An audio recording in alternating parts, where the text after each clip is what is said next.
Hamas Israel യുദ്ധം ഒരു വർഷം തികയുന്ന ദിവസവും പോരാട്ട വീര്യം ഒട്ടും ചോരാതെ ഇസ്രയേൽ തലസ്ഥാനമായ ടെല്ലവീവിലേക്ക് ഹമാസ് വീണ്ടും റോക്കറ്റുകൾ തൊടുത്തുവിട്ടതായി അന്താരാഷ്ട്ര മാധ്യമങ്ങൾ റിപ്പോർട്ട് ചെയ്യുന്നു. സംഘർഷങ്ങൾക്ക് ഒരു വർഷം തികയുമ്പോൾ ഗാസയിൽ ഇതുവരെ 41,909 പേർ കൊല്ലപ്പെട്ടു എന്നാണ് കണക്ക്.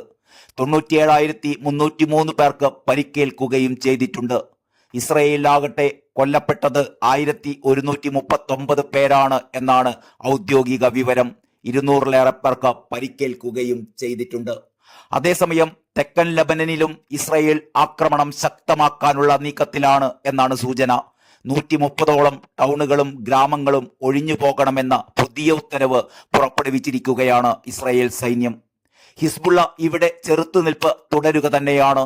ഇസ്രയേലിലെ ഹൈഫ നഗരത്തിൽ റോക്കറ്റ് ആക്രമണം നടത്തിയതായി ഹിസ്ബുള്ള അറിയിച്ചു. ഇസ്രയേൽ തുറമുഖ നഗരത്തിന് നേരെ റോക്കറ്റ് ആക്രമണം നടത്തി 24 മണിക്കൂറിനുള്ളിലാണ് അടുത്ത ആക്രമണം ഹിസ്ബുള്ള നടത്തിയിരിക്കുന്നത്. തുറമുഖ നഗരത്തിന് നേരെയുള്ള ആക്രമണത്തിൽ 10 പേർക്ക് പരിക്കേറ്റിരുന്നു. ഗാസയിലെ ജബലിയ അഭയാർത്ഥി ക്യാമ്പിൽ ഇസ്രയേൽ നടത്തിയ ആക്രമണത്തിലെ മരണസംഖ്യ ഉയരുന്നതായി പലസ്തീനിയൻ വാർത്താ ഏജൻസിയായ വഫ റിപ്പോർട്ട് ചെയ്യുന്നു. ക്യാമ്പിലെ അബൂഖമർ സ്റ്റേഷൻ പരിസരത്ത് നിന്ന് 8 മൃതദേഹങ്ങൾ ലഭിച്ചുവെന്ന് പലസ്തീൻ റെഡ് ക്രസന്റ് പാരാമെഡിക്സിനെ ഉദ്ധരിച്ച് വഫ റിപ്പോർട്ട് ചെയ്യുന്നു. ഇതുവരെ 17 പേരാണ് ജബലിയ ആക്രമണത്തിൽ കൊല്ലപ്പെട്ടത്. ഇതിൽ 9 പേർ കുട്ടികളാണ് എന്നാണ് റിപ്പോർട്ട്.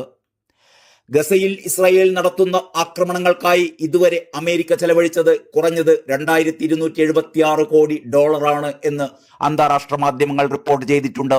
ബ്രൗൺ യൂണിവേഴ്സിറ്റിയിലെ വാട്സൺ ഇൻസ്റ്റിറ്റ്യൂട്ടിലെ കോച്ച് ഓഫ് വാർ പ്രോജക്റ്റിലാണ് ഒരു വർഷത്തിനിടയിൽ ഇസ്രയേലിന്റെ സൈനിക പ്രവർത്തനങ്ങൾക്കും അനുബന്ധ US പ്രവർത്തനങ്ങൾക്കുമായി അമേരിക്ക ചെലവാക്കിയ തുകയെക്കുറിച്ച് വ്യക്തമാക്കിയിരിക്കുന്നത്. ഒക്ടോബർ 7 മുതലുള്ള സുരക്ഷാ സഹായത്തിനുള്ള ഫണ്ട്, പ്രാദേശിക പ്രവർത്തനങ്ങൾക്കുള്ള ധനസഹായം, ആക്രമണങ്ങൾക്കുള്ള അധിക ചെലവുകൾ എന്നിവ ഇതിൽ ഉൾപ്പെടുന്നു. മറ്റ് സാമ്പത്തിക ചെലവുകളൊന്നും ഉൾപ്പെടാതെയുള്ള തുകയാണ് $2,276 കോടി. അമേരിക്കൻ സൈനിക പ്രവർത്തനങ്ങളിൽ മാത്രം അമേരിക്കൻ ഭരണകൂടത്തിന് $490 കോടി ചെലവായി എന്നാണ് കണക്ക്.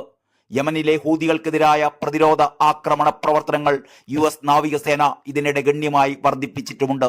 ഹൂതികളുമായി ബന്ധപ്പെട്ട സംഘർഷം സമുദ്ര വ്യാപാരത്തിന് $210 കോടി അധിക ചെലവ് വരുത്തിയതായും റിപ്പോർട്ടിൽ പറയുന്നു. തൽഫലമായി US ഉപഭോക്താക്കൾക്ക് സാധനങ്ങൾക്ക് ഉയർന്ന വില നൽകേണ്ടതായ അവസ്ഥയാണുള്ളത് റിപ്പോർട്ടിൽ പറയുകയാണ്.